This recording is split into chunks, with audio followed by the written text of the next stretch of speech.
Tasogare Otome Amnesia, un animé surnaturel d'une grande tristesse avec une sombre histoire d'amour entre une fille fantôme et un garçon humain. C'est l'histoire déchirante de deux lycéens qui tentent de comprendre ce qui est arrivé à Yuko, la fille fantôme, et de sauver son âme.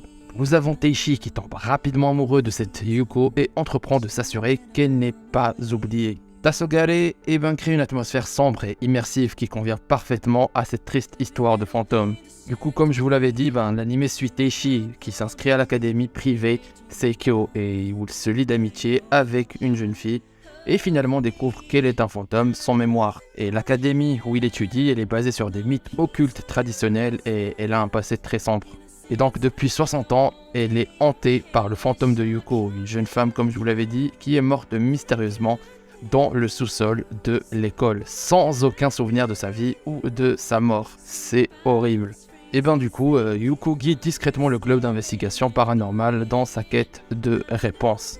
Tasogare Otome Amnesia raconte l'histoire unique d'étudiants qui unissent leurs forces pour élucider les événements paranormaux de leur école, tout en se rapprochant de la vérité sur la mort de Yuko. C'est un animé captivant et émouvant qui vous transportera dans un monde rempli de mystères et de romances tragiques. Regardez-le. Angels in My Heart. Clairement dans mon top 3 de cette saison. L'ambiance, les personnages et aussi ce que l'anime arrive à dégager est juste incroyable.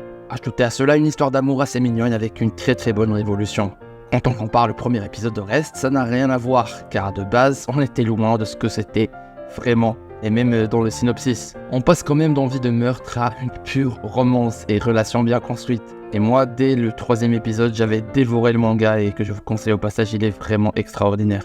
Bon, je vais faire court, nous suivrons Ishikawa qui, malgré ses pensées sombres et voilà, il dit beaucoup de romans, de crimes, etc., se soucie incontestablement de Yamada, qui est une fille populaire de sa classe et qui se prend rapidement d'affection pour ce garçon maladroit et assez faible. Après une rencontre fortuite à la bibliothèque de l'école, les deux étudiantes se lient d'une amitié attachante, qui a toutes les chances de se transformer en romance. Mais il y a un truc à souligner que je trouve important, et ce sont les pensées assez bizarres de Ishikawa qui se confronte au personnage de Yamada, qui, elle, est douce et gentille.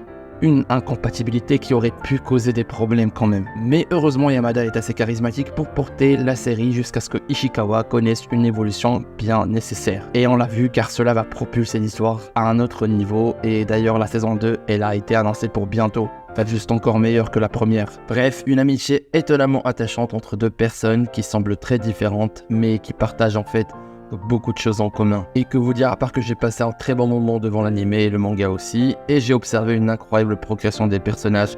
Donc voilà, allez le voir si vous ne l'avez pas encore déjà fait, et puis c'est vraiment bien.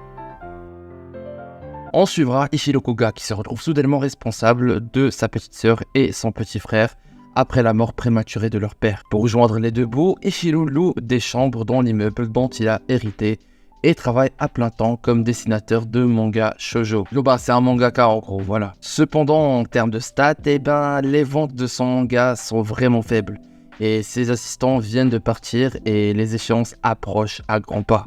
Du coup, il va faire passer une annonce et il va recruter une illustratrice, Shiori Goshiki, qui est un petit peu bizarre dès le départ. On la voit quitter son île, qui est aussi assez bizarre. Du coup, cette jeune fille devient sa nouvelle assistante et grâce à ses compétences qui sont incroyables, il parvient à surmonter la situation difficile et les choses commencent à s'améliorer. Mais, lors d'un étrange accident, une expérience surnaturelle a eu lieu entre Ichiro et Shiro. Situation assez délicate pour elle, parce que en gros, elle doit déclarer que c'est son fiancé en quelque sorte.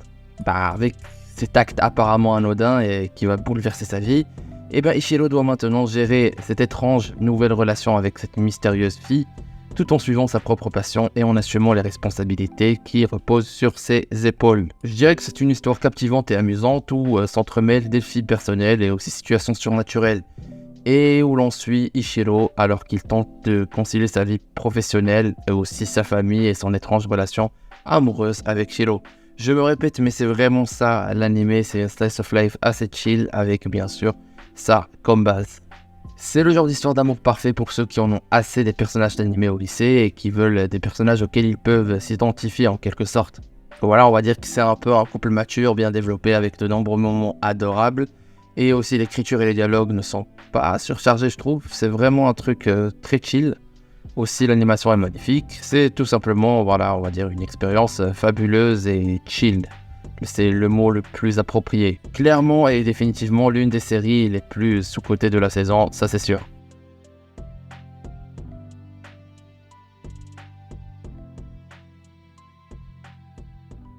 Notre dernier animé, nous avons un autre totalement méconnu, Aku no Hana, ou encore traduit par les fleurs du mal. Celui-là traite des sujets un peu plus matures que les deux autres. Aku no Hana cible plus précisément les fans d'animé pour adultes, on va dire, à la recherche d'une histoire d'amour sombre qui explore les côtés les plus sombres du désir et de l'amour romantique. Car l'animé se base sur le recueil de poésie de Charles Baudelaire, Les fleurs du mal.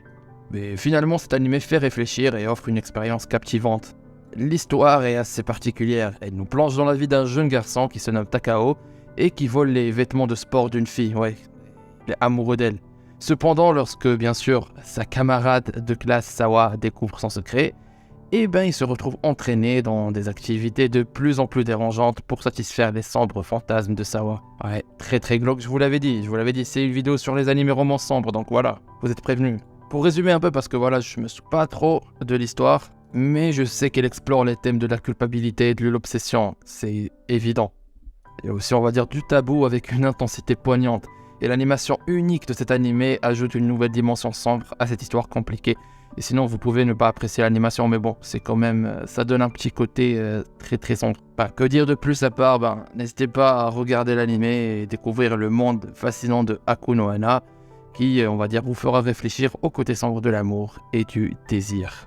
Bon, nous voilà vers la fin de la vidéo, j'espère qu'elle vous aura plu. Voilà, c'est une petite vidéo, petite présentation de 3 animés.